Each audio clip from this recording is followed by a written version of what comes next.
Queridos, a sétima dispensação, voltando aqui no mapa, as coisas que hão de acontecer. A sétima dispensação, ela é chamada de o milênio. Por que milênio? Porque ela tem um tempo marcado, ela será de 1000 anos. E 1000 anos de paz, Jesus vai reinar. Para a gente chegar até ali, note que no final da sexta dispensação, em toda dispensação, no seu final, há um juízo.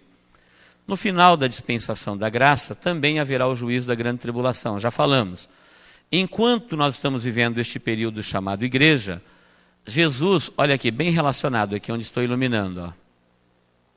Jesus hoje é o nosso sacerdote real. Ele está à direita de Deus e intercede pela igreja. O Espírito Santo está operando na igreja e Jesus intercede por ela. Do mesmo jeito que Satanás acusa a igreja, Jesus justifica ela no seu sangue. É como se o diabo falasse, ele é pecador, e Jesus dissesse, eu o perdoei. Ele tem que morrer, Jesus dissesse, eu já morri por ele. E a Bíblia diz, se Deus é por nós, quem será contra nós? Se Cristo nos justifica, quem vai nos acusar? Porque ele pode justificar. Então Jesus, ele é o sacerdote. Agora, observe, a descida de Cristo está aqui, olha. Quando a trombeta tocar, nós sabemos que Jesus não virá mais para colocar os seus pés na terra. Como ele veio no ventre de Maria, ele nunca mais virá. Jesus nunca mais será humilhado, nunca mais será escarnecido, nunca mais será zombado na terra. Ele vem e encontrará com a igreja nos ares. Então, os que estavam no paraíso, olha a setinha aqui, olha. A trombeta tocou, os que estavam no paraíso vieram até a terra, ressuscitaram num abrir e fechar de olhos e subiram juntamente com os que estavam vivos. Ninguém chega no céu primeiro. Todos chegarão nos céus juntos. Jesus disse, vou preparar-vos lugar, quando eu for e preparar lugar, virei outra vez e vos levarei para mim mesmo. Quando a trombeta tocou, que os mortos ressuscitaram, os que estavam no paraíso participaram da primeira ressurreição, então Jesus veio nos ares, o Espírito Santo, que é o pai da noiva, a igreja é chamada de noiva, acontecerá o casamento da igreja com Jesus. O Espírito Santo, que é o pai da noiva, vai apresentar a noiva ao noivo, e o noivo vai receber ela na metade do caminho e vai conduzi-la a Deus e a todos que existem no céu. Eu tenho dito, eu faço na minha mente o seguinte pensamento, que Jesus, quando se encarnou, o trono ficou vazio. Se alguém perguntasse para ele no céu, se alguém perguntasse para Deus, cadê o filho? A verdade que ele disse foi, ele está na terra, fazendo o quê? Comprando uma noiva com o seu sangue. 33 anos depois, quando Jesus voltou, porque a Bíblia fala de muitos seres celestiais que vivem no céu. Conscientes, racionais, inteligentes, poderosos, anciões, seres viventes, angelicais, querubins, serafins, anjos, arcanjos. Se eles perguntassem para Jesus depois de 33 anos, cadê a noiva? Eu creio que ele disse, o Espírito Santo está aprontando ela, ele está vestindo ela. Igual na passagem do bom samaritano, cuida bem dela, cuida bem deles. O Espírito Santo está aprontando, a igreja não está pronta. Muitas pessoas ainda acreditam que ainda ingressarão no corpo de Cristo. E muitos que estão no corpo ainda não estão prontos, estão sendo vestidos com vestes de justiça, de santidade. A cada dia que você vem na igreja e ouve a palavra, e ela toca no teu coração e você corrige a sua vida, é o Espírito Santo te vestindo. Preparando suas vestes brancas. Porque do jeito que você está, você não poderia entrar. E ele vai vestindo, e quando a noiva estiver pronta, vestida, é ele que vai conduzir. E Jesus, então, ele vai apresentar a noiva nos céus. Queridos, eu creio que há expectativa no céu para conhecer a igreja. Porque o céu ficou sabendo que o Filho veio na terra, comprou uma noiva com seu sangue, que ele voltou para lá, e a noiva ainda não foi para lá. Por isso em Apocalipse há um grito no céu, vinde, regozijemo-nos, porque a noiva já se aprontou. Está revelado em Apocalipse o dia em que alguém vai ouvir o toque da trombeta e vai falar, é a noiva, é aquela uma que Jesus foi lá e morreu por ela. Que o Espírito Santo está vestindo, ela está vestida de um linho fino, tão branco. Como diz uma canção, cheirando mirras e aloés. Há uma expectativa no céu para nos conhecer. Você pode crer nisso? Amém?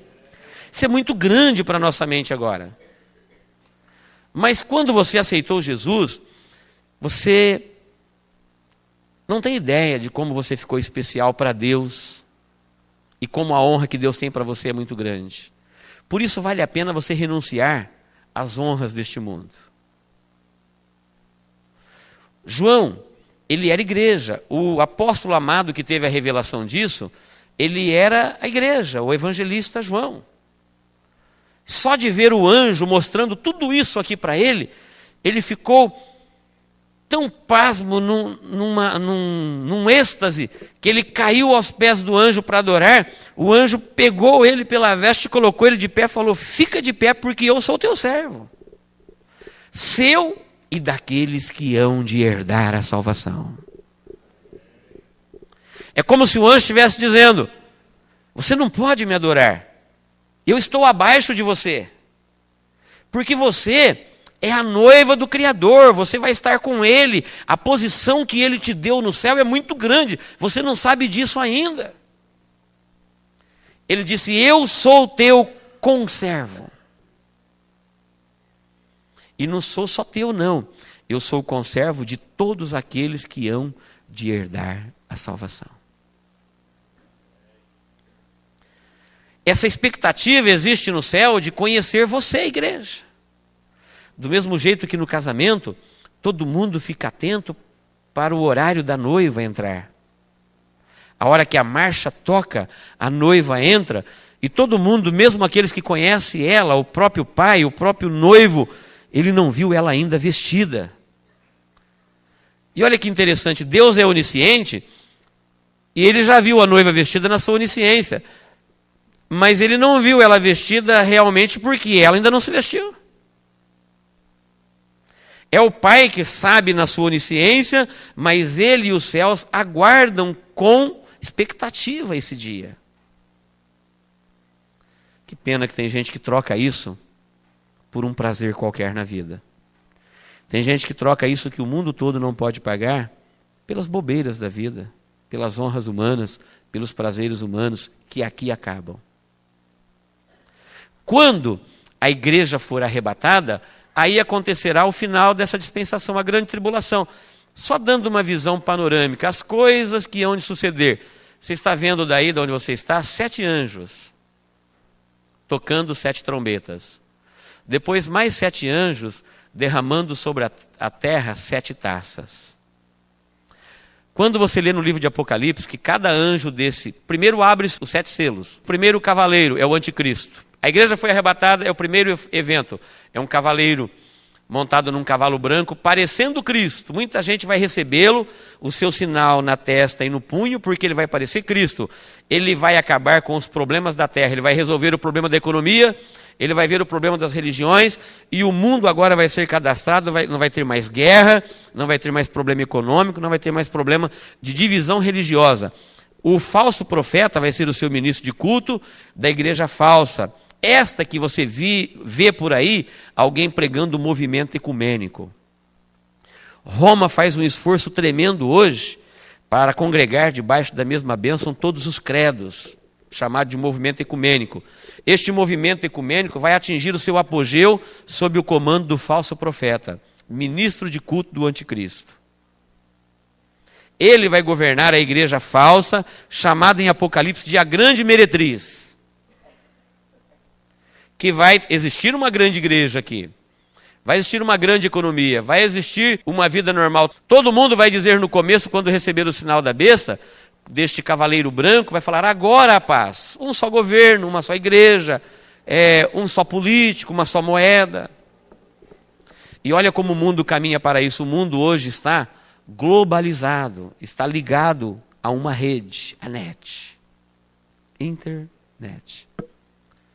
Quando nós falávamos isso há 10 anos atrás, isso era uma coisa difícil de acontecer, porque cada nação tinha sua cabeça. Hoje o mundo já está separado em blocos: Europa, América, América do Sul, Ásia, África, Oriente. E todo mundo ligado à internet. Todo mundo preparado para receber um comando único. Um chipzinho na pele que vai ser lido através de um dispositivo laser, uma caneta, em qualquer computador. Sem este chip, diz o texto, ninguém compra, ninguém vende. E todo mundo vai ter isso porque chegará em forma de progresso. Mas não vai demorar muito tempo, porque eles vão ver que a comitiva que acompanha ele, nos selos, é guerra, fome, morte e mudanças, pragas no mundo físico. Todo tipo de calamidade começará a acontecer na terra. Aí, depois do último selo, o primeiro anjo toca a sua trombeta e começam a cair dos céus os juízos na terra. Saraiva, fogo e sangue, monte ardente, estrelas e rios contaminados, sol, lua, chagas, pragas, animais, gafanhotos gigantes, receberão a ordem como demônios para perturbar os moradores da terra. O que vem, o que está previsto pela terra, não é o que você ouve por aí, dias melhores virão. As pragas das trombetas terão alcance de 1/3 da terra. Por exemplo, quando as estrelas caírem do céu à terra, vai alcançar 1/3 da terra. Quando as águas forem contaminadas, 1/3 das águas. Quando as pessoas morrerem, 1/3 delas serão abatidas. No entanto, nas taças nós teremos as maiores pragas. O alcance do juízo de Deus derramado nas taças serão de alcance total, a terra toda. O sofrimento será tão grande que quando chegar aqui, a superfície da terra passou por grandes mudanças, porque grandes terremotos, maremotos. Imagine uma estrela caindo do céu à terra, assim como uma figueira lança de si os seus figos quando abalada por um forte vento. É a profecia. O sol se escurecerá, a lua não dará o seu brilho. Tormento igual nunca teve. Se Deus não abreviasse esse tempo, nenhuma carne suportaria. Como eu disse, na metade de 3 anos e meio, no começo até Israel vai ficar encantado com este progresso. E vai fazer aliança com o anticristo. Mas diz a profecia, na metade da semana, Israel vai romper. Israel vai ser a única nação na terra que não vai aceitar o sinal da besta. Por isso, o anticristo vai ter facilidade para concentrar as tropas do mundo todo para aniquilar Israel no Vale do Armagedon, que vai ser a última batalha de Israel na face da terra. Enquanto a terra está experimentando o terrível juízo de Deus, chamado grande dia da ira do Senhor, o dia da vingança do Senhor, a igreja estará no céu, lugar santíssimo, tribunal de Cristo, bodas do Cordeiro. No final da grande tribulação, quando depois de 7 anos tudo isso acabou de acontecer, algumas pessoas serão salvas aqui, sim. Aqueles desviados que perderam o arrebatamento, alguns judeus que conseguirem, sem o auxílio do Espírito Santo, vencer a fúria e a ira do anticristo e ser torturado até a morte, e não resistir e não negar a sua fé e não aceitar o sinal da besta, ele vai ser salvo. Agora, é rabisco da colheita, quer dizer, poucas pessoas. Porque hoje, que tem toda a facilidade do mundo, o homem já não se importa com Deus na sua grande maioria, por isso é chamado rabisco da colheita. 1 a 1 serão colhidos aqui, não haverá mais ressurreição para salvos coletivo, uma ressurreição coletiva. Serão colhidos 1 a 1 e irão para debaixo do altar. No final desses 7 anos, a palavra de Deus diz que Deus mandará o arcanjo Miguel e ele vai prender Satanás. Olha aqui o caminho. Ó. Ele vai prender a trindade satânica, a besta da terra e do mar, e Satanás, o dragão, e vai acorrentá-los no poço do abismo. Vou fazer o caminho aqui. Ó. Eles serão presos aqui no final. Será um governo de 7 anos que eles terão na terra. para fazer toda sorte de maldade. A humanidade vai conhecer quem é o diabo na grande tribulação. No final, Jesus Cristo volta, agora não para a igreja, mas ele volta com a igreja que ele arrebatou. Miguel, o grande príncipe que protege Israel, acorrentará o dragão, a trindade satânica, aqui no poço do abismo, e todos os demônios serão presos aqui por 1000 anos. O único povo que não aceitou o sinal da besta é Israel. Jesus volta para reinar em Israel durante 1000 anos. Então aqui não haverá demônios, aqui não haverá pragas, aqui não haverá escassez de alimento, não haverá enfermidades, porque o verdadeiro causador de tudo isso está preso. E o reino é um reino próspero, é um reino de Cristo. Haverá paz, porque quem reina é o príncipe da paz. Por que não tem paz na terra hoje? Porque não existe paz sem Jesus. Eles não querem Jesus, então não tem paz. É como querer terra seca no mar. Não tem como. Não adianta desejar a paz se rejeitam o príncipe da paz. Aqui quem vai estar reinando é o príncipe da paz durante 1000 anos. Os demônios estarão presos e haverá prosperidade. Aqui quando morrer alguém com 100 anos, voltará a longevidade. Se quando morrer alguém com 100 anos, morreu um adolescente, um jovenzinho. Aqui não haverá ladrão, aqui a ferocidade dos animais deixará de existir, o cordeiro e o lobo vão pastar junto, as crianças poderão se encontrar na praça com o leão. Essa maldade, essa ferocidade dos animais vai desaparecer e Cristo vai reinar visivelmente. Quem vai reinar com Israel aqui serão as nações que foram bondosas com Israel. Aquele texto onde fala o julgamento das nações, onde diz: vinde benditos de meu Pai, possuide por herança o reino que vos está preparado desde a fundação do mundo, não é para entrar no céu, é para entrar no reino do milênio. Todas as nações serão congregadas diante de Jesus, quando ele vier na sua glória pela segunda vez, eis que venho com as nuvens, todo olho verá. A igreja voltará com ele, os grandes da terra, os governos da terra, eles vão se esconder daquele que se assenta no trono. Os presidentes, os maiorais vão falar para os montes: cai sobre nós e esconde-nos da face daquele que se assenta sobre o trono. Tal é a sua glória. Jesus virá agora na sua glória, montado em um cavalo branco, com uma coroa, Rei dos reis, Senhor dos senhores, Senhor dos exércitos. E a igreja que ele arrebatou voltará com ele. Você, eu, nós estaremos juntamente com Jesus para reinar no milênio sobre a terra. Lembre-se daquela palavra: servo bom e fiel. Foste fiel no pouco, sobre o muito te colocarei. Reina sobre 5 cidades. Reina sobre 10 cidades. Reino, como os anjos, em corpo glorificado.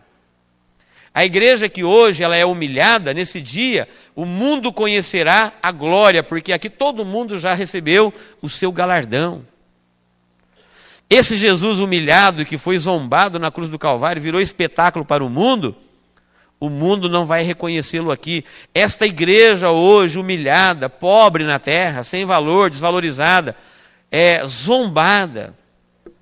Até hoje o nome de crente, de cristão, ainda é motivo de gozação. Em todas as camadas sociais. Tem gente que acha motivo para zombar, mas naquele dia eles vão ver a glória que Deus reservou para a igreja, quando ela voltar com ele. Aqui diz: voltarei, ele voltará nas nuvens e todo olho o verá. Para implantar o milênio. Quando ele implantar o milênio, então o inimigo será preso e a igreja reinará com ele nos ares. Será um período de paz e prosperidade por 1000 anos. Israel foi a única nação que não aceitou o sinal da besta. Eu disse que quem não aceitar o sinal do anticristo, não compra e não vende. Então Israel vai passar fome, vai faltar roupa, vai faltar comida, vai faltar remédio. Algumas nações desobedecerão o comando do anticristo e serão bondosas com Israel. Jesus fala Mateus 25, que ele sentado no seu trono vai congregar todas as nações que sobreviveram à grande tribulação diante dele, no vale do Armagedon, e vai separar, assim como um pastor separa o bode das ovelhas, ele vai separar algumas nações à sua esquerda e outras nações à sua direita. Vai dizer àqueles que estão à sua direita: vinde benditos de meu Pai, possuíde por herança o reino que vos está preparado desde a fundação do mundo. É reino. Porque eu tive fome, vocês me deram de comer. Olha lá Israel tendo fome. Eu tive sede, vocês me deram de beber. Eu estava nu, vocês me vestiram. As nações vão olhar para ele e falar: Senhor, quando nós te vimos com fome, com sede ou nu? E ele vai responder: quando vocês fizeram a um dos meus pequeninos irmãos, a mim vocês fizeram. Quem são os irmãos de Jesus? Quem são os irmãos de Jesus, igreja? Os judeus. Jesus era judeu. Então toda a nação que ajudou Israel a não perecer de fome, no embargo econômico, no massacre do anticristo, elas serão convidadas para reinar com Israel no milênio. Ele vai olhar para aqueles que estão à sua esquerda e vai dizer: apartai-vos de mim, malditos, para o fogo eterno, preparado para o diabo e seus anjos. Olha aqui, o diabo não tem reino não, o fogo eterno foi preparado para ele. Apartai-vos de mim para o fogo eterno, preparado para o diabo e seus anjos, porque eu tive fome, não me deste de comer, tive sede, não me deste de beber, estava nu, não me vestiste, estava enfermo, não me curaste, estava preso, não me visitaste. Quando, Senhor, que nós te vimos assim? Quando vocês não fizeram aos meus pequeninos irmãos. Neste exato momento, esta palavra profética é tremenda. Diz que da sua boca vai sair uma palavra, ou seja, uma espada aguda, e eles serão fulminados ali no vale do Armagedon. Morrerão todos os exércitos.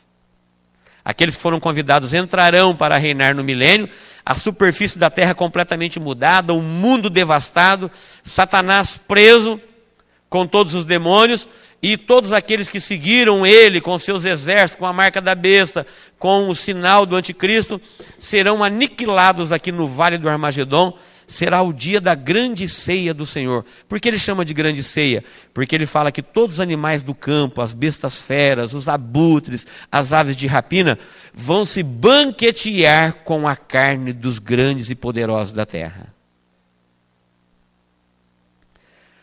Recentemente eu ouvi uma irmã me dizendo, eu não ouvi essa reportagem, mas ela falou assim: pastor, eu ouvi uma reportagem interessante, que as autoridades de Israel estão preocupadas porque muitas aves de rapina que não é daquela região estão migrando para lá. Isso é um aviso, é um aviso. Jacques Cousteau, quando esteve no Brasil, ele deixou falado, que ele descobriu nas geleiras gafanhotos gigantes, que com a perfuração da camada de ozônio e o aquecimento solar, as geleiras se degelando, eles poderiam voltar a viver. E a Bíblia fala de, na grande tribulação, gafanhotos gigantes que serão como demônios perturbando os moradores da terra. E no livro de Jó, Deus disse assim: eu tenho nos tesouros da neve guardado os meus juízos. Lá no livro de Jó, o livro mais antigo da Bíblia, Deus já falou: eu tenho nos tesouros da neve guardado os meus juízos.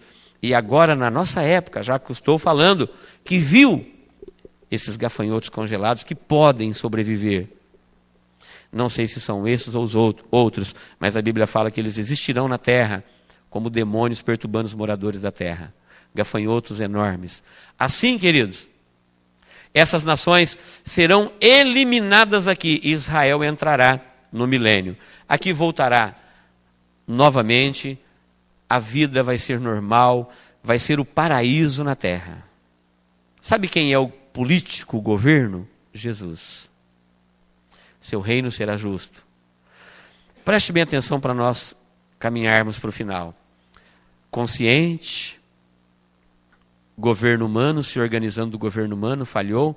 Deus disse para Abraão: eu farei, quer dizer, eu vou te orientar, eu vou te abençoar. Falharam. Deus veio e começou a habitar com eles no templo, no tabernáculo. Falharam. Deus veio e começou a habitar no coração. A grande maioria perdeu o caminho do céu, falharam. só a igreja foi salva. Em cada dispensação tem uma minoria que é salva. E a maioria se perde. Aqui no milênio é a maior e a mais abrangente revelação de Deus. Porque Jesus estará reinando visivelmente. Se alguma nação dessas que foram convidadas para entrar no milênio, foram permitidas sobreviver para entrar no milênio, não visitar Israel, diz a profecia, sobre ela não cairá chuva. Por isso que Deus colocará Israel como cabeça das nações.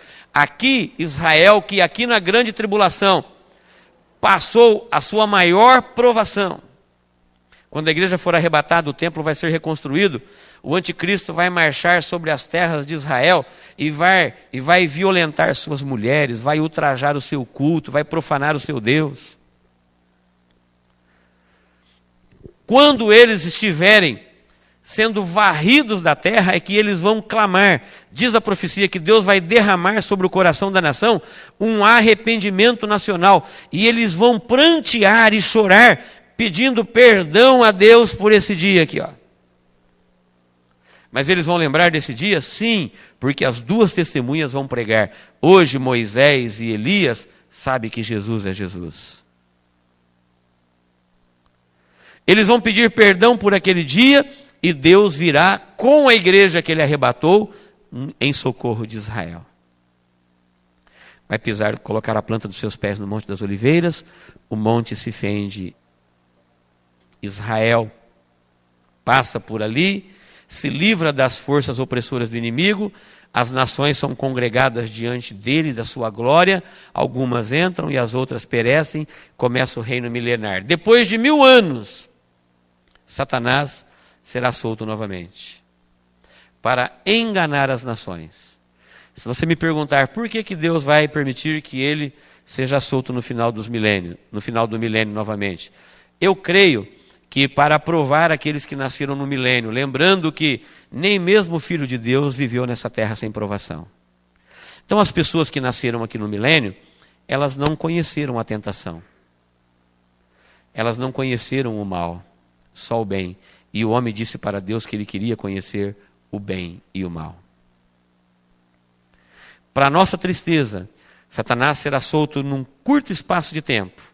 Alguém já disse 3 meses e meio, mas não podemos afirmar. Fala que será por um período pequeno, período curto. Mesmo assim, quando ele sair, ele vai começar a convencer a humanidade que este governo de Cristo não é bom.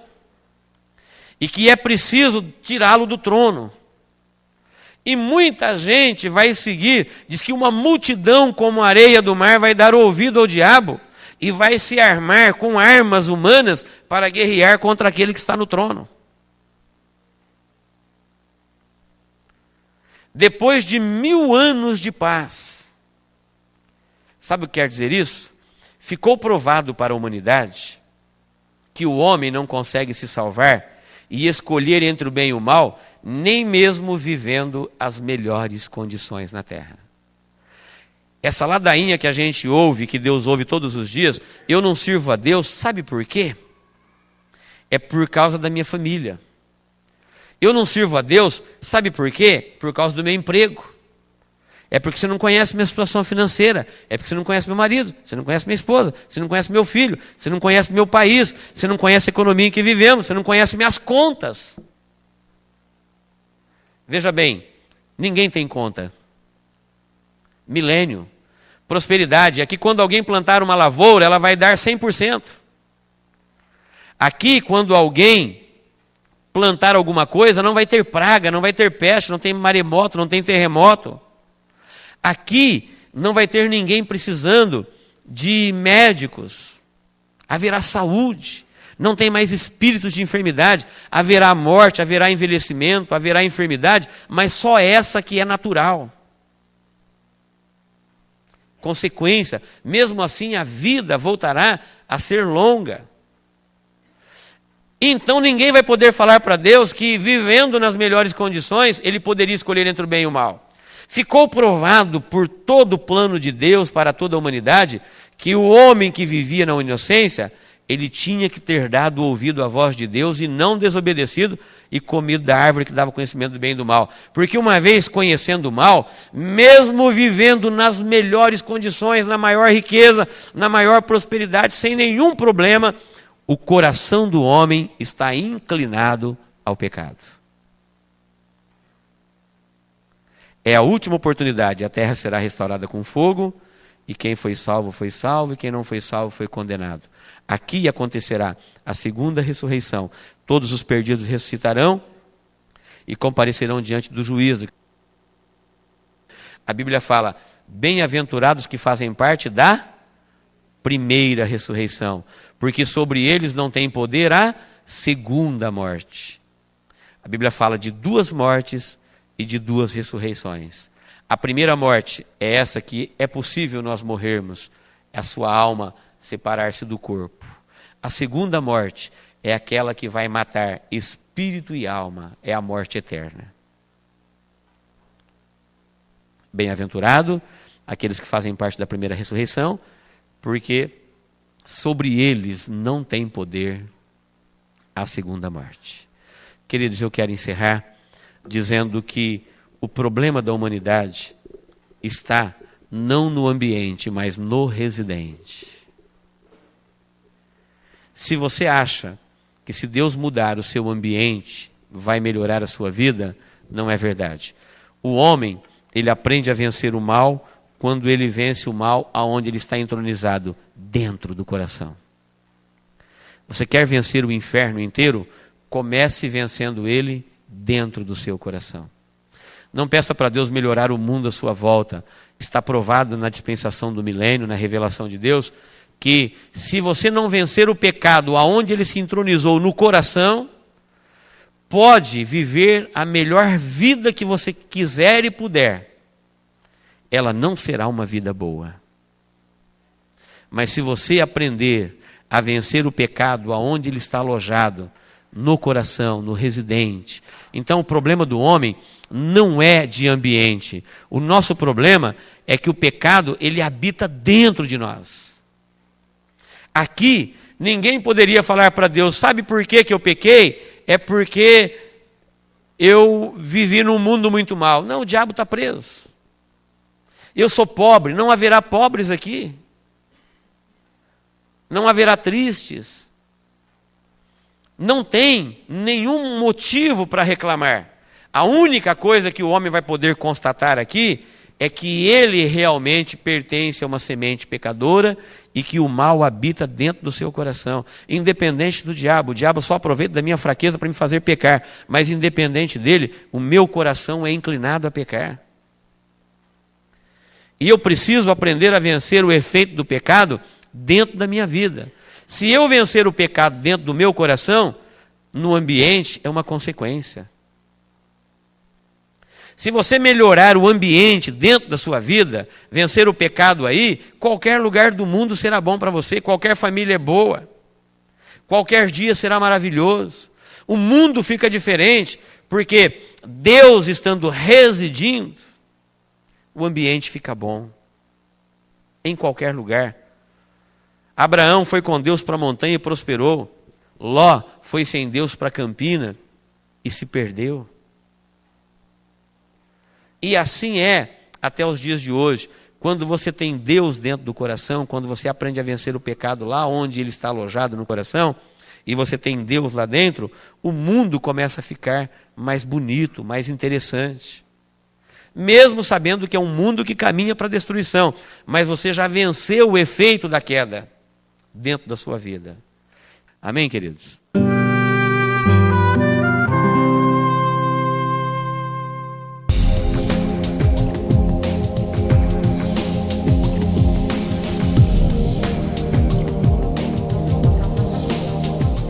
Temos a sexta festa do Senhor.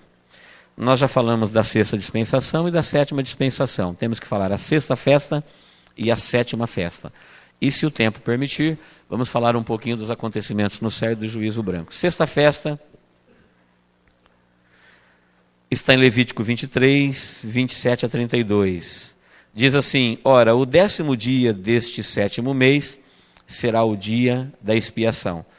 tereis santa convocação e afligireis as vossas almas. Pare aí um pouquinho, não leia mais agora. Vamos ganhar tempo, se você quiser, você pode ler com calma depois. A sexta festa, chamada de expiação, na história de Israel, no seu cumprimento histórico, ela acontece logo após as trombetas. Então, observe que são 3 grandes ajuntamentos, 3 santas convocações. Na primeira aconteceu Páscoa, Pães Asmos e Primícia. 50 dias depois aconteceu Pentecostes. Aí o povo foi embora. Depois, no 10º dia do 7º mês, nós estávamos lá próximo de abril, 50 dias após abril.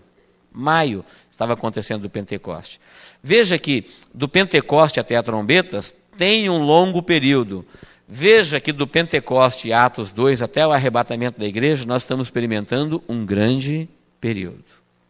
Em todos os ângulos que você olha para a palavra profética, comparando dispensação com festa, elas se encaixam. E agora, neste último período, a trombetas dá sequência às últimas 3 festas. Estudamos a trombetas ontem. Logo após as trombetas, acontecia a festa da expiação. E depois da expiação, tabernáculos. Historicamente, a festa da expiação era a única que não envolvia alegria, dança e júbilo. Tinha louvor, tinha sacrifício, tinha adoração, mas a ordem de Deus era para afligir a alma. Era para jejuar.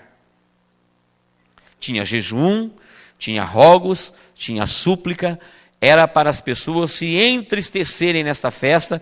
O grande dia da expiação era o único dia no ano que o sumo sacerdote entrava no Santo dos Santos. Vamos tentar reproduzir aqui na nossa mente, historicamente, a festa da expiação. O tabernáculo tinha 3 partes. O átrio exterior tinha a luz do sol, não tinha cobertura.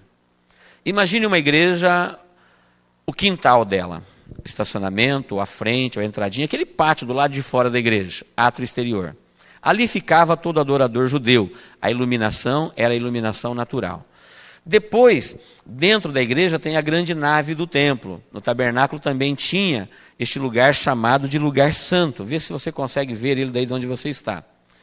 Então, aqui fora era o átrio exterior. Dentro do lugar santo tinha o candeeiro, tinha a mesa dos pães e tinha o altar do incenso. Era aqui que os sacerdotes oficiavam.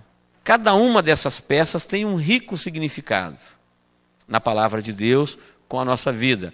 Aqui, na nave do templo, é o lugar santo, é onde os sacerdotes oficiavam. E uma vez por ano, simbolizando aqui o púlpito, uma vez por ano, o sumo sacerdote entrava no lugar santo dos santos. Então essa festa, ela tinha uma reverência especial. A reverência era em todos os cultos, nós acabamos de ver nos pães asmos, no Páscoa, a primícia, mas essa, o homem, o ser humano, ele ia agora pela primeira vez, desde a queda, desde o período da inocência, experimentar a presença de Deus. E um homem pecador, comparecendo na presença de Deus, ele cairia morto. Ele não pode suportar a presença de Deus. Porque lá no átrio exterior tinha a luz do sol. Aqui no lugar santo, que já era coberto, lugar da nave aqui, tinha a luz do candeeiro. O candeeiro ficava aceso. Agora, no lugar santíssimo, cada um separado por um véu grosso, um véu espesso. Quando ele entrava no lugar santíssimo, ali acendia, iluminava, subia fumaça e acendia a glória de Deus. Ali não tinha a luz do candeeiro e ali não tinha a luz artificial, era a luz da presença de Deus. O sumo sacerdote, ele tinha preso as suas vestes uma espécie de sininhos, mas que ficava na orla das suas vestes, e ele tinha preso à sua cintura uma cordinha que ficava lá fora, porque se ele cometesse algum ato errado, se ele cometesse algum pecado, se ele não oferecesse sacrifício pelo seu próprio pecado, se ele se atrevesse a entrar na presença do Senhor sem estar em condições, se alguma coisa desse errado, ele cairia morto lá dentro. E ninguém poderia entrar lá para retirá-lo, ele teria que ser puxado para fora.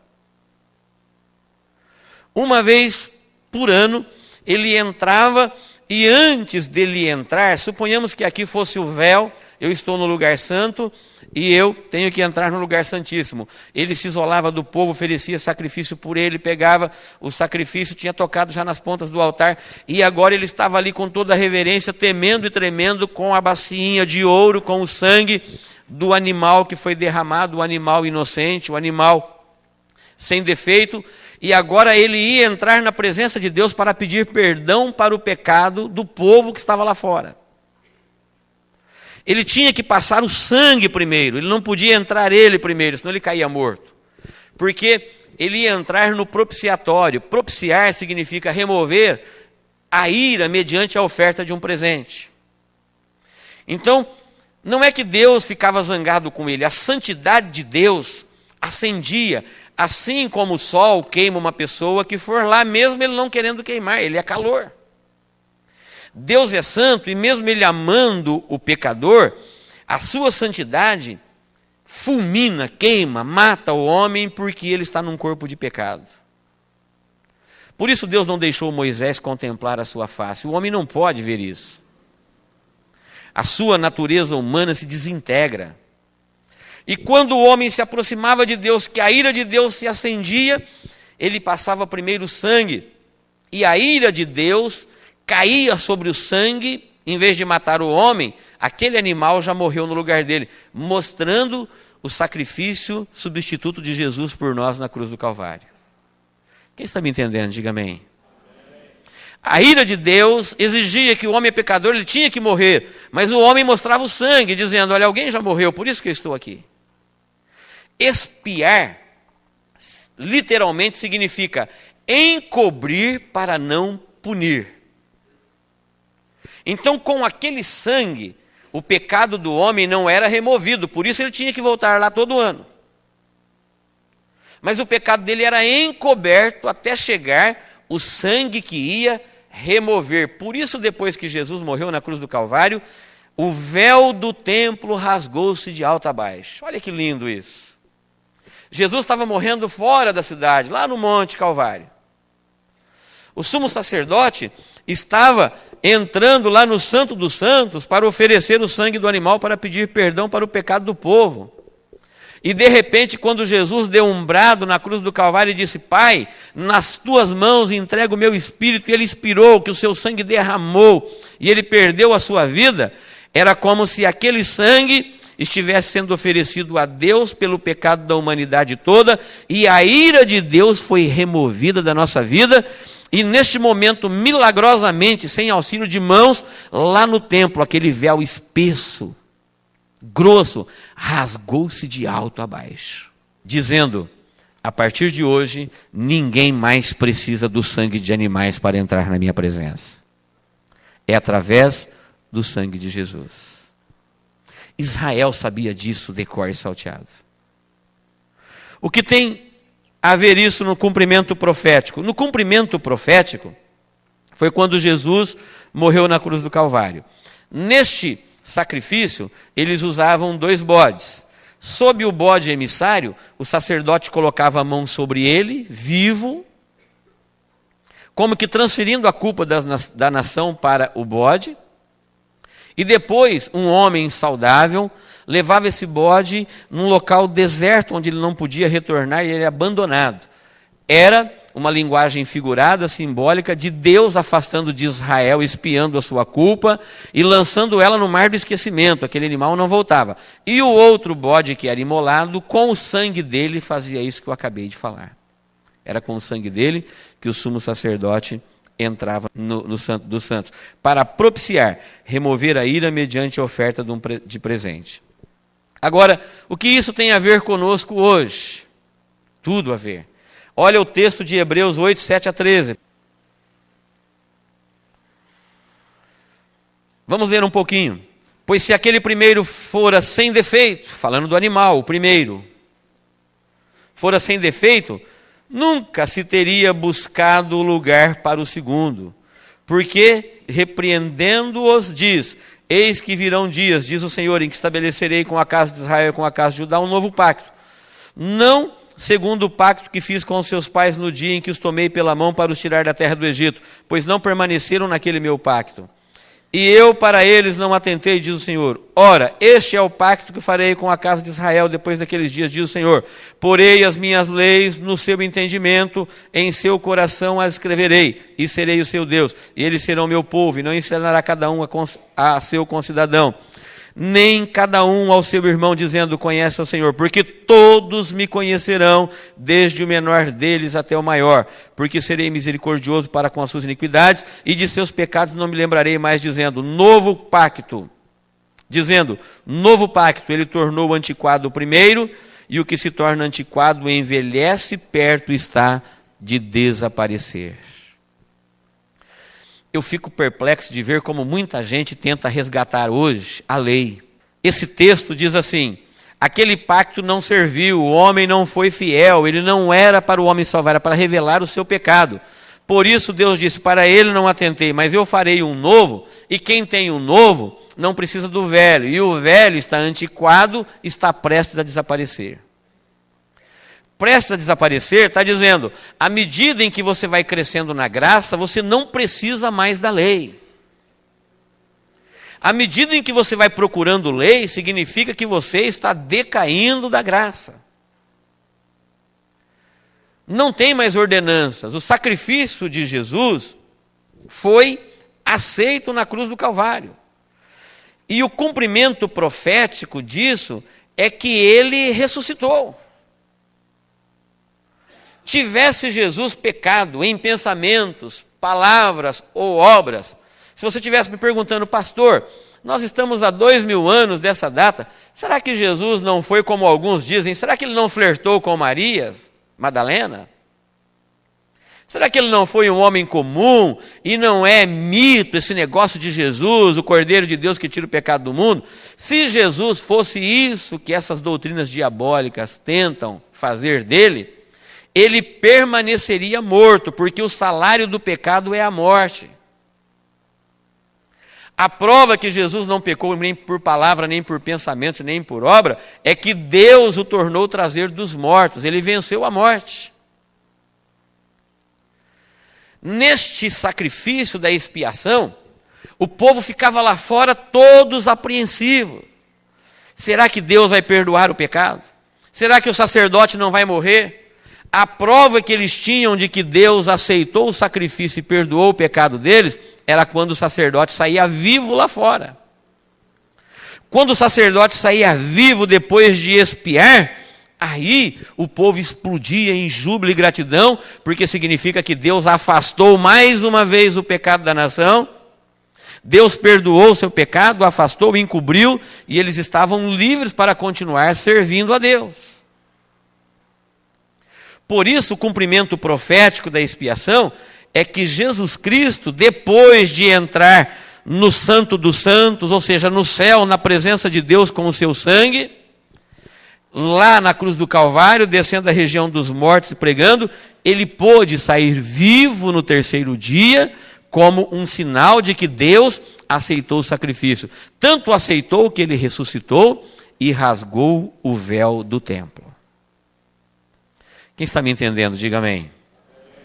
A grande aplicação no sentido pessoal é que agora, diz o texto de Hebreus, Hebreus é para a época da graça, irmãos, expiação, na época da igreja. Hebreus está dizendo que a partir de agora você não precisa mais de ordenança, você não precisa mais de lei, você não precisa mais de pai espiritual pegando você na mão e levando na presença de Deus. Você não precisa de sacerdote. O único sacerdote que nós precisamos é Jesus, que intercede pela igreja diante de Deus.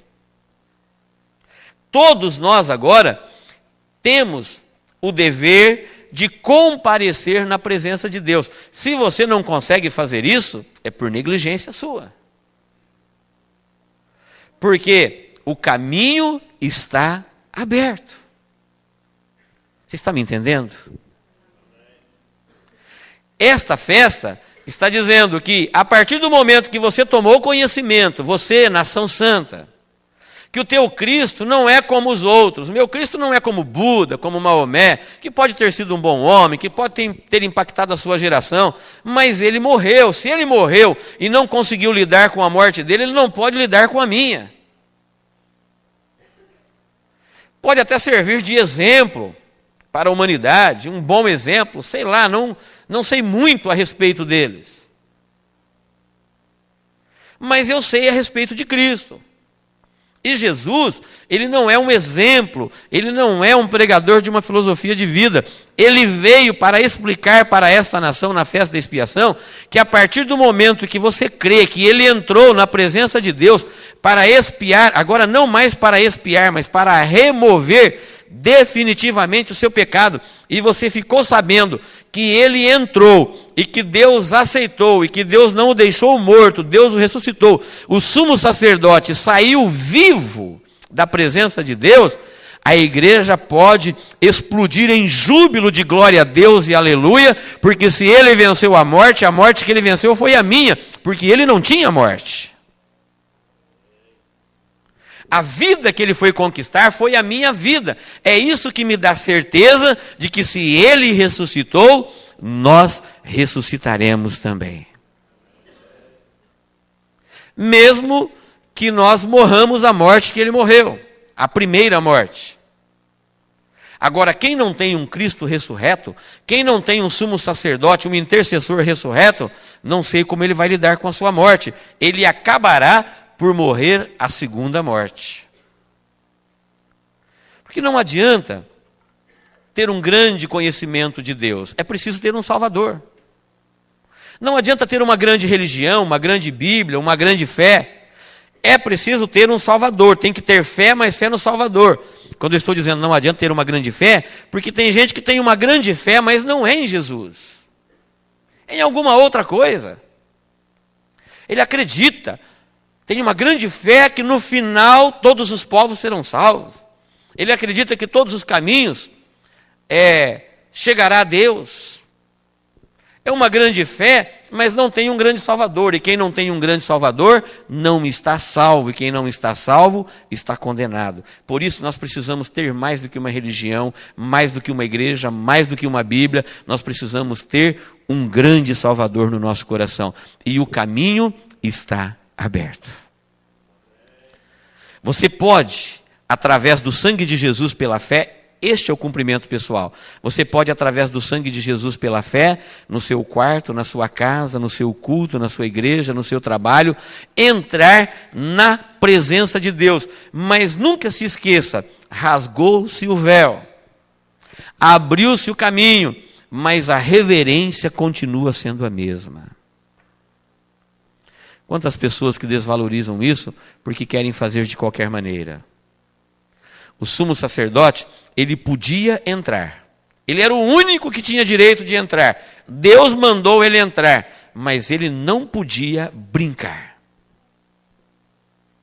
Ele tinha que saber o quanto custava aquele sangue. Ele tinha que saber o que ele estava fazendo. Ele tinha que saber na presença de quem ele estava entrando. Sabe por que Deus é fraco na vida de muitas pessoas? Porque eles não conseguem entrar no Santo dos Santos, eles brincam com isso. Não deixa o sangue de Jesus remover os seus pecados. Não propicia. Não deixa remover. Não tem o sangue de Jesus na sua vida, por muitas vezes fazer isso de uma maneira irreverente. E a irreverência coloca Deus para fora da nossa vida. A irreverência coloca Deus para fora da nossa igreja. A irreverência coloca Deus para fora da nossa casa. Em qualquer lugar que ele não for reverenciado, ele não está lá. Isso ficou muito claro para Arão, o primeiro sumo sacerdote, e ele passou isso para a sua descendência. Quando você for entrar na presença do Senhor, no dia da expiação, uma única vez ao ano, você precisa estar especialmente preparado. Queridos, para nós mudarmos de assunto, aqui, na presença dos homens, não é na presença de qualquer um que você pode de qualquer maneira. Hoje, se deixar, tem gente que vem na igreja de short, de bermuda, de boné, mascando chiclete, chupando bala.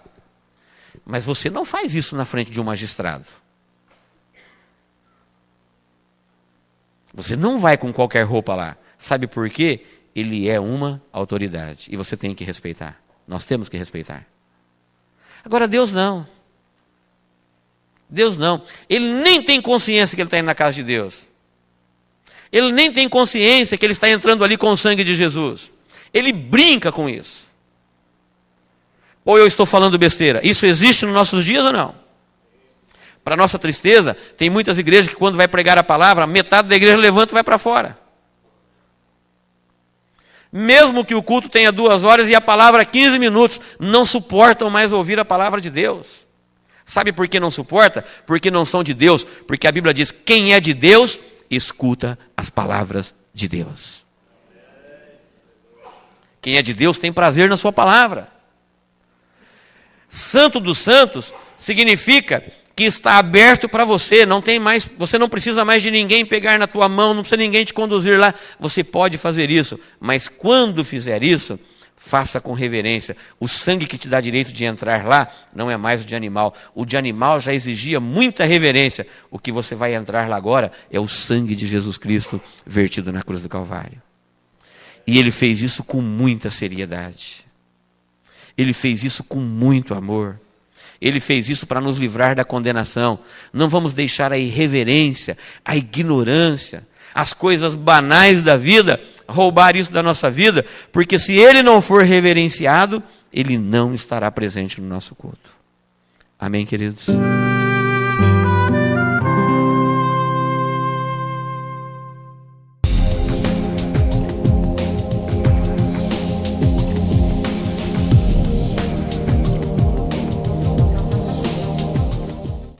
A 7ª festa do Senhor. 7ª dispensação nós já vimos. A 7ª festa, para nós encerrarmos. A festa dos tabernáculos, a última festa. Levítico 23, 33 a 36, fala aos filhos de Israel, dizendo, aos 15 dias deste mês, 7º, será a festa dos tabernáculos ao Senhor, por 7 dias. 7 dias oferecereis oferta queimadas ao Senhor. Ao 8º dia tereis santa convocação e reunião solene. A festa dos tabernáculos é também chamada de festa das cabanas, ou festa das colheitas. Israel estava aqui agora, colhendo a última colheita do ano e os últimos frutos do ano. Uvas, azeitonas. Na primeira colheita era cevada, na segunda ainda cevada e trigo quase que simultaneamente, mas mais trigo. E na última colheita já temos aqui a colheita de uvas e azeitonas, ou seja, o temporão da terra. Festa dos Tabernáculos, até hoje em Israel, se você for no mês de outubro, a Associação Cristã Internacional celebra essa festa. Esse grupo de dança que você viu aqui na abertura de todos os dias, é uma réplica bem singela daquilo que a gente vê lá em Israel. As festas, todas elas, na nação, tinha dança. Não tinha sensualidade. Não tem sensualidade, mas tem dança. É um cumprimento da palavra, servir ao Senhor com o espírito, com a alma e com o corpo. Como é que se serve com o corpo? Usando o corpo. Por isso o judeu fica assim, diante do muro das lamentações. Porque ele está adorando em espírito, com a alma e com o corpo. Essa é a explicação que ele dá. Ele balança o corpo. O motivo da dança era uma alegria indizível. Você pode imaginar Miriam, que saiu com o povo no deserto, passou aquela semana com Faraó e o seu exército ao seu encalço, que atravessou toda temerosa o mar vermelho aberto, e agora do outro lado ela olha e vê o exército de Faraó perecendo debaixo do juízo de Deus. O júbilo, a alegria, aquilo tomou conta de sua alma, de seu coração, e ela começou a dançar na presença do Senhor. Não tem lugar para carne, não tem lugar para sensualidade. É uma alma no extremo da sua gratidão, no extremo da sua exaltação ao Senhor, e falando palavras de exaltação e gratidão a Deus, ela dançou. Assim, todas as festas, com exceção da expiação, tinha muita dança. E a festa do tabernáculo é uma das festas que mais se dançava. Porque nessa festa, eles comemoravam a colheita, a terceira colheita do ano, a grande colheita. E também eles relembravam durante todo o tempo que eles viveram em cabanas. Você pode imaginar a gratidão de uma nação que foi preservada por 40 anos no deserto? Você consegue fazer uma imagem de uma noite só no deserto? Uma só tempestade de areia? Um dia só no deserto? Ninguém sobrevive ali. Ali se perde a vida, se perde a direção. Não tem como sobreviver. Mas Deus foi tão carinhoso, tão amoroso com este povo, que de dia Deus colocava uma nuvem sobre eles, trazia refrigério. De noite Deus colocava uma coluna de fogo, que dava direção. E quem andou debaixo da nuvem, quem andou atrás da coluna de fogo, não se perdeu. Chegou ao seu destino, a terra prometida. Aqueles que acharam que era muito cansativo, muito enfadonho, como muita gente acha hoje, a caminhada da revelação de Deus com a igreja é uma rotina e muitas pessoas desistem. Mas aqueles que não desistiram, permaneceram, chegaram à terra prometida. Os que desistiram, pereceram no deserto. Não tinha vida fora da direção de Deus. A direção e o cuidado de Deus estava para onde ele direcionava a coluna de fogo e a nuvem durante o dia. Israel tinha essa gratidão, e essa gratidão ela era porque eles viveram em cabanas. E eles celebravam agora a festa para relembrar o tempo que eles moraram em tendas, que eles moraram em cabanas. Quando eu fui a Israel, eu fui para a festa dos tabernáculos. E andando pelas ruas de Jerusalém, das cidades próximas de Jerusalém, você observa que em quase toda residência tem uma cabaninha. E os guias turísticos nos ensinaram que em Israel, quando um imóvel tem um espaçozinho, ainda que em cima da laje, ainda que num cantinho no quintal, porque lá em Jerusalém o terreno também é bem disputado, como uma capital aqui no Brasil.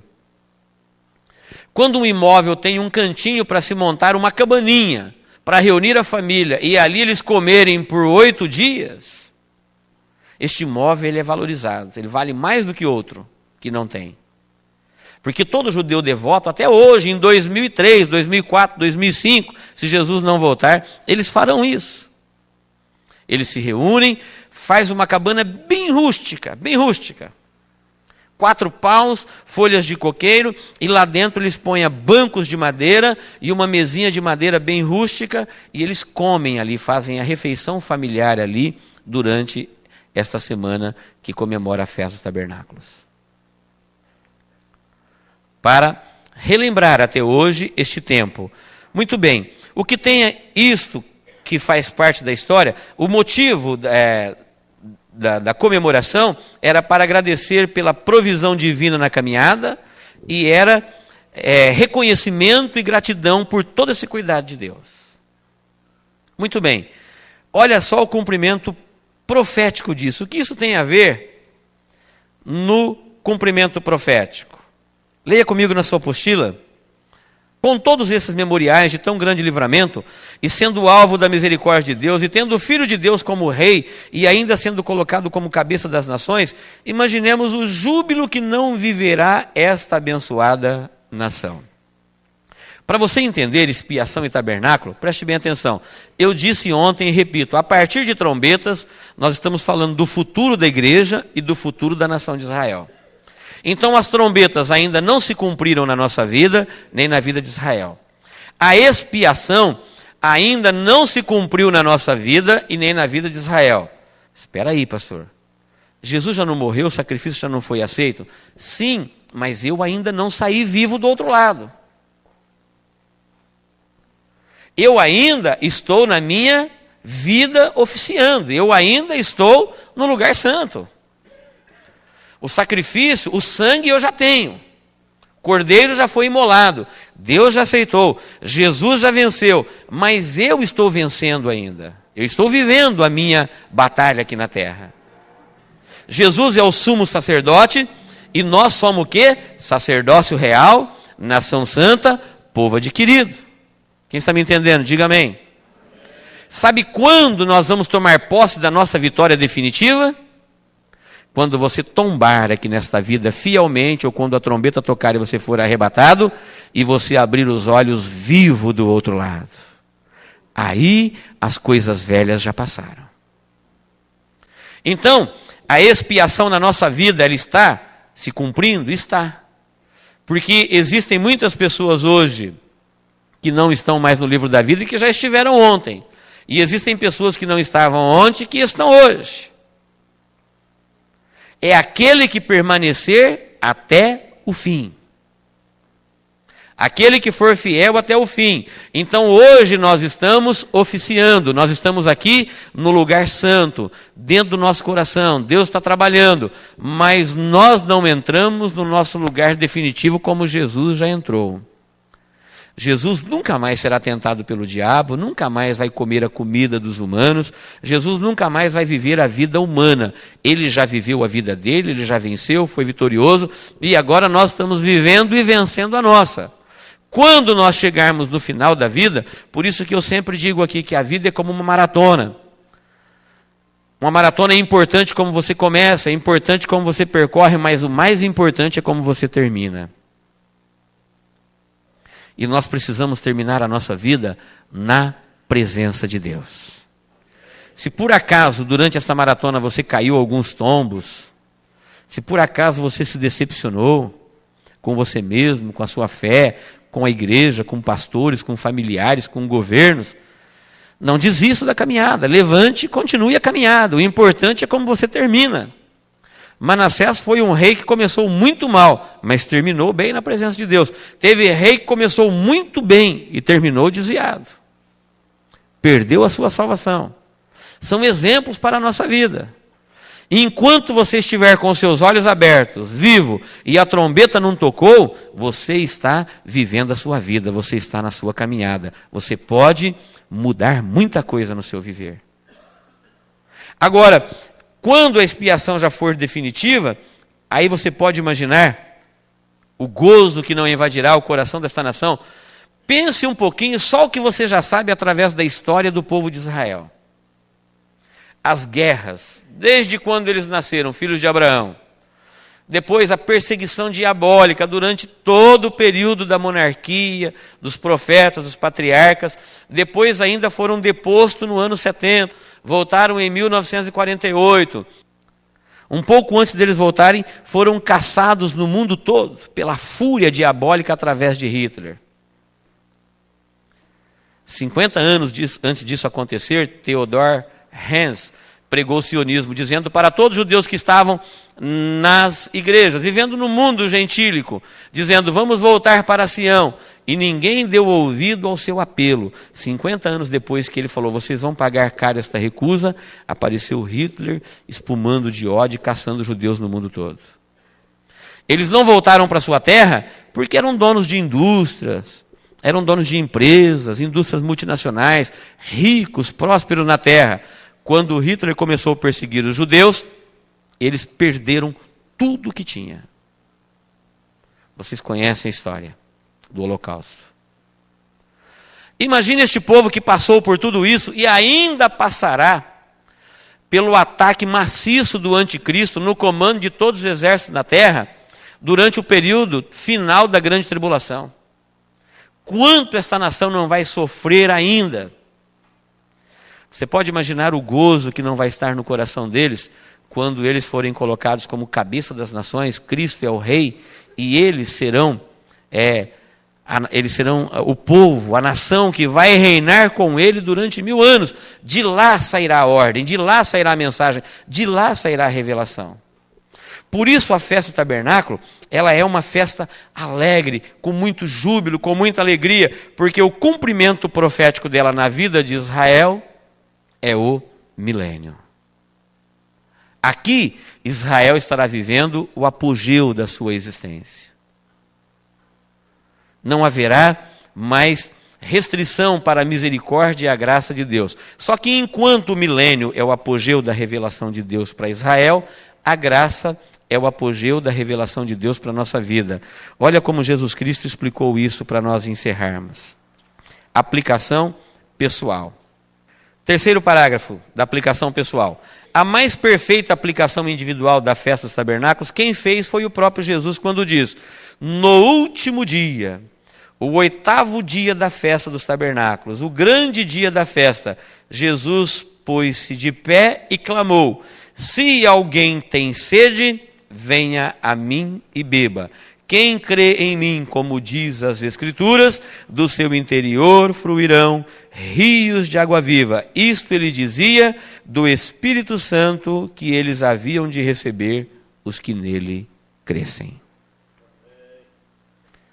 Não sei se você entendeu o que isso quer dizer, mas a expiação na nossa vida está sendo feita. Nós estamos protegidos debaixo deste sangue, tenho acesso à presença de Deus, e a grande alegria dos gentios, se ele experimentar, conhecer e usar, é esta, que no 8º dia da festa, Jesus falou: quem quiser, quem tem sede, venha a mim e beba. Por que ele disse isso? Porque na festa do tabernáculo, os sacerdotes marchavam do tanque de Siloé, todos os dias. Eles iam lá com jarros de ouro, jarros sagrados, enchiam de água no tanque de Siloé, marchavam pelas ruas de Jerusalém, para celebrar a festa, marchavam pelas ruas de Jerusalém, e neste momento alguém colocava ramos para eles passarem, as mulheres dançavam, cantavam, exaltavam a Deus, esta gratidão toda por este cuidado divino na vida deles. E ele ia lá no altar e derramava a água no altar, todos os dias. No 8º dia, quando havia aquele grande desfile, aquela grande festa, grandes músicas, júbilo, alegria, Jesus se colocou em pé e deu uma mensagem para a igreja, que também era para Israel, mas Israel estava endurecido. Ele se pôs em pé no 8º dia da festa e falou: quem tem sede, venha a mim e beba. E a linguagem não é simbólica, porque ele mesmo interpretou: e isto dizia ele do Espírito Santo que haveria de receber aqueles que nele crescem. O maior júbilo da igreja, o maior gozo da igreja é ela ser cheia, batizada, receber os dons, os frutos do Espírito Santo.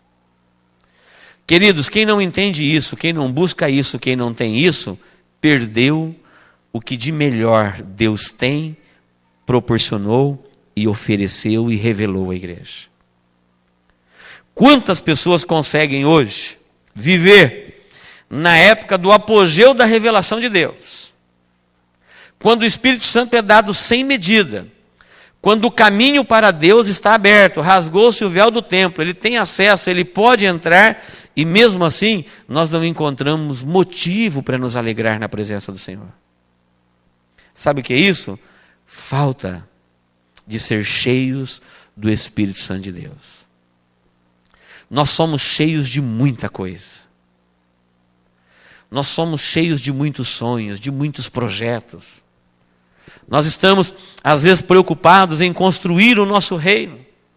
Por isso a alegria não aparece com mais intensidade na nossa vida, porque se nós buscarmos, ela está disponível. Jesus se colocou em pé, abriu os braços e falou: quem tem sede? Quem é que busca água? Sedentos. Quem não tem sede, não busca. Tem gente que consegue viver na época da graça, vindo na igreja uma vez por mês tomar ceia. Tem gente que consegue,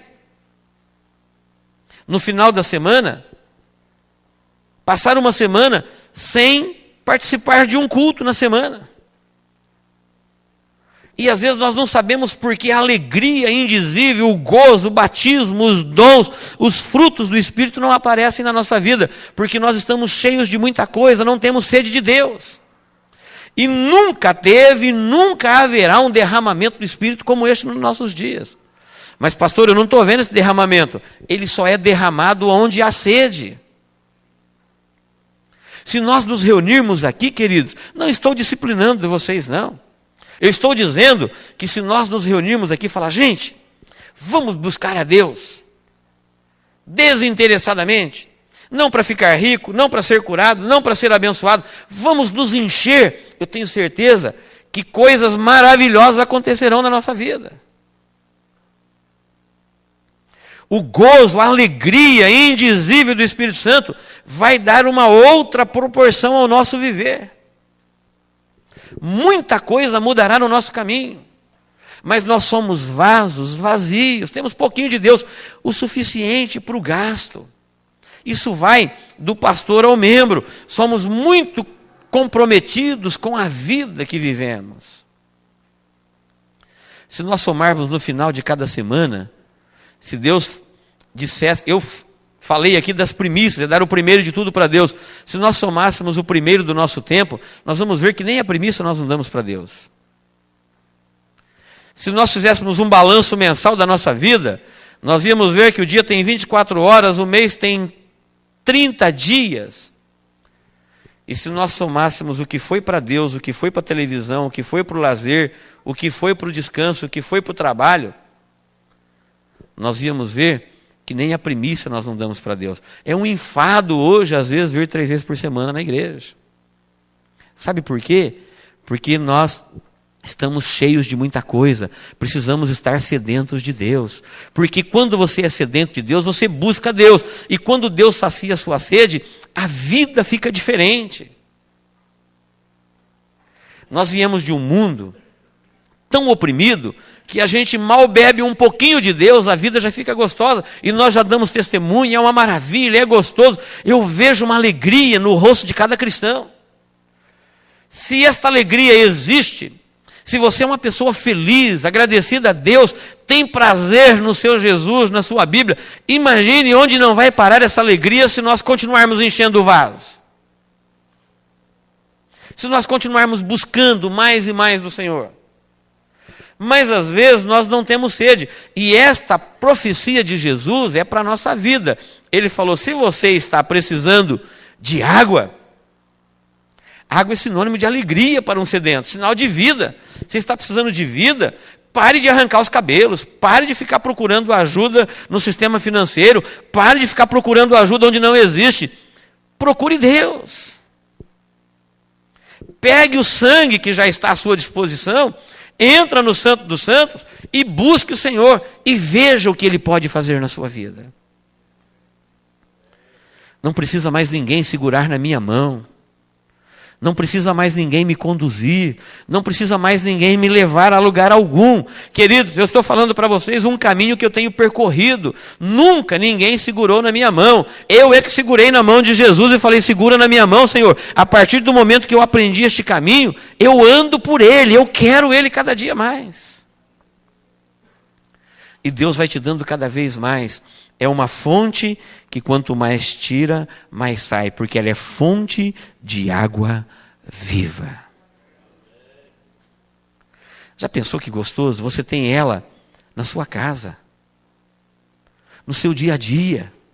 Aonde faltar vida, aonde der sede, aonde der problema, é só acreditar que agora é o nosso tempo, é a nossa época. Nós não teremos outra época, é agora. Se nós deixarmos passar este tempo de buscar ao Senhor, nós não teremos outro. O dia tem 24 horas. Se trabalha 8. Vamos colocar mais 8 para dormir. Não acredito que alguém durma 8 horas por dia.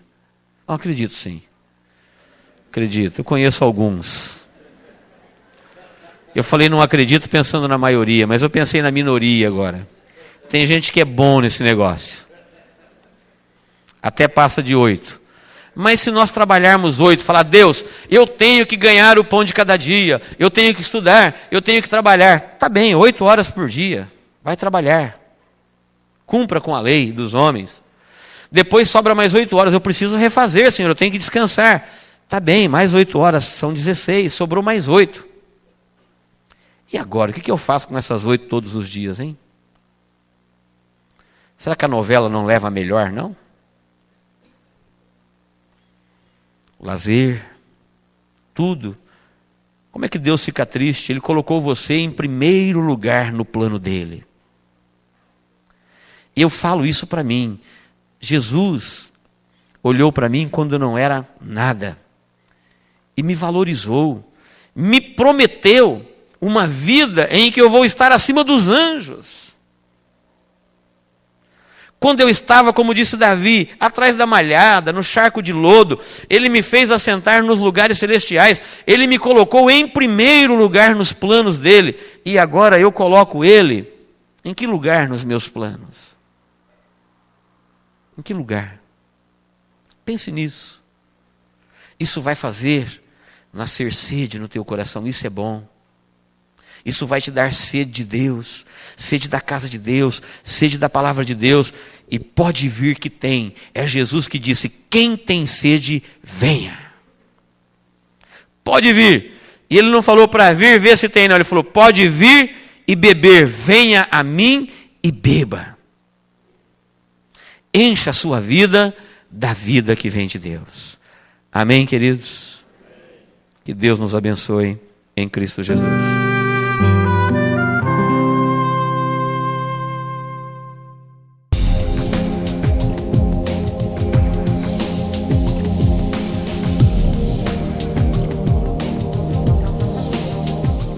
Eu tenho 5 minutos e eu vou usá-lo para fazer um resumo. Enquanto a igreja vai estar no céu, nos 7 anos da grande tribulação, nós passaremos pelo tabernáculo celeste, tribunal de Cristo e bodas do Cordeiro. Aqui na terra vai estar acontecendo a grande tribulação. O que é tabernáculo celeste? É a igreja conhecendo as suas moradas celestiais. Não é linguagem simbólica, não é figurado. Jesus falou, vou preparar-vos lugar. Se você fica preocupado em sair da terra porque a terra é linda, se você fica preocupado em morrer porque viver é gostoso, é de Deus valorizar a vida. Não pense assim mais. Pense que essa terra, Deus criou ela com um haja. Ele disse, apareça uma porção seca. E olha como essa terra é linda. Me dê mais um minutinho da sua atenção, não ande não. Você pode imaginar um poder criador desse?